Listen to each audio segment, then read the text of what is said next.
मला आत्ता तो ससून रुग्णालयाचा मी जो अहवाल आहे तो वाचलेला नाही. त्याच्यात फक्त मद्यपान आहे का ड्रग्ज पण आहेत हे आत्ता मला माहीत नाही, त्यामुळे त्याबद्दल मी बोलणार नाही. पण जर ड्रग्ज असेल तर प्रांजल खेवलकर यांना शिक्षाही झाली पाहिजे.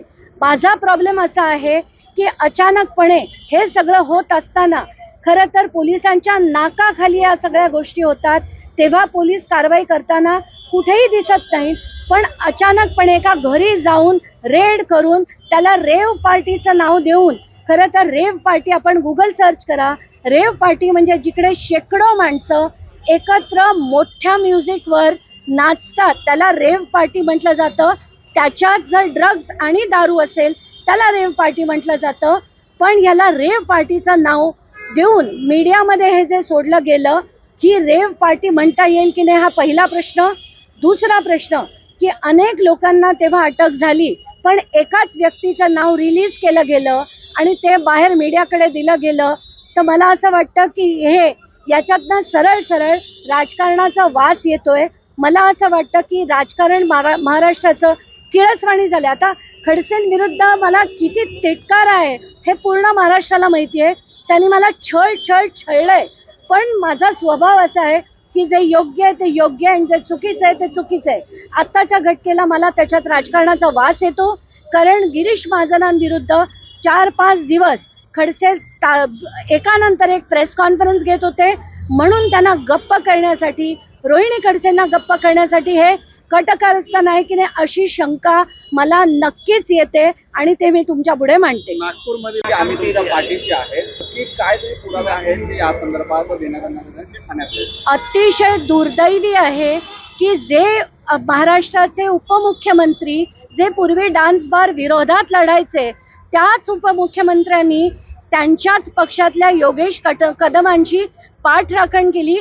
खरं तर त्यांनी स्वतः जाऊन तो सावली बार बंद करणं गरजेचं होतं. त्याचे जे व्हिडिओज होते ते देखील त्यांनी बघितले असतील.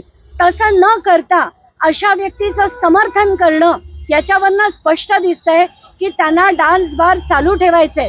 माझ्याकडे जसं मी योगेश कदमांविरुद्ध बोलले तसे नवी मुंबई, ठाणे या सगळ्या भागातल्या डान्स बारचे डिटेल आले. 15 डान्स बार ठाण्यात चालू आहेत आणि एका वेळेस जवळजवळ 35 ते 50 बायका. खरं कायदा म्हणतो की 5च्या वर कलाकारांनी तिथे डान्स करता कामा नये, स्टेजच्या खाली कोणी उतरता कामा नये. पण असं असताना ठाण्यातल्या डान्स बारमध्ये एका वेळेस 35 ते 40 महिला नाचतात.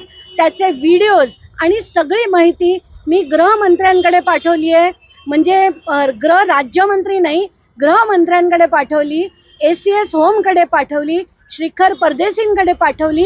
सगळ्यांकडे मी पाठवून त्याची चौकशी लावून घेणार आहे. आणि दुःख असं वाटतंय की हे डान्स बार आणि तिथल्या गैरकृत्य बंद करण्याचं सोडून आज एकनाथ शिंदे त्याचं समर्थन करतायत. मुख्यमंत्र्यांच्या या विधानाकडे मुख्यमंत्र्यांनी असं बोलणं मुळात इतकं चुकीचं आहे की मला असं वाटतं पूर्ण महाराष्ट्राने सगळंच बघितलं. शिरसाटांचा विट्स बघितलं, MIDC प्रकरण, बॅगेतली कॅश, सामाजिक न्यायाचा घोटाळा, त्यानंतर संजय गायकवाड यांनी केलेली मारपीट, माणिकराव कोकाटे यांनी केलेला ती रमीचा डाव जो ते खेळत होते अधिवेशनाच्या काळात. मला असं वाटतं की या कोण कट कारस्थान करणार आहे हे सगळं जेव्हा मीडियाकडनं आपण बघतो त्यामुळे स्पष्ट दिसतं की कोणी कट कारस्थान करत नाहीये. दुर्दैव आहे महाराष्ट्राचं की असे नेते महाराष्ट्राला आज लाभले. महाराष्ट्राच्या राजकारणाचा स्तर अतिशय खालावलाय. लोक वाटेल ते बोलतायत, कोणाविरुद्ध काय वाटेल ते बोलणं चालू आहे. म्हणून असं मला वाटलं की अशा लोकांना धडा शिकवणं गरजेचं आहे. म्हणून सूरज चव्हाणांवर मी डिफेमेशन केस फाईल केली होती. डिसेंबर महिन्यात ती केस फाईल केली होती. त्याचं हिअरिंग 2 हिअरिंग झाले होते, जानेवारी आणि मे मध्ये त्यांना नोटीस सर्व करण्यात आली होती आणि ती नोटीस पोलिसांद्वारे आम्ही जेव्हा आता राष्ट्रवादीच्या कार्यालयात दिली तेव्हा राष्ट्रवादीच्या कार्यालयाने ती स्वीकारली नाही.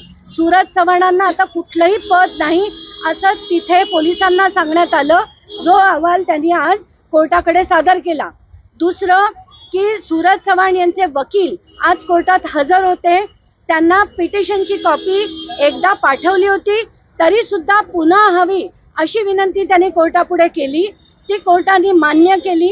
आज त्यांना पुन्हा एकदा आम्ही पिटिशनची कॉपी देऊन त्यांना रिप्लाय फाईल करण्यासाठी कोर्टाने वेळ दिला आहे आणि आता या केसचं हिअरिंग पुन्हा 8 सप्टेंबरला ठेवलंय.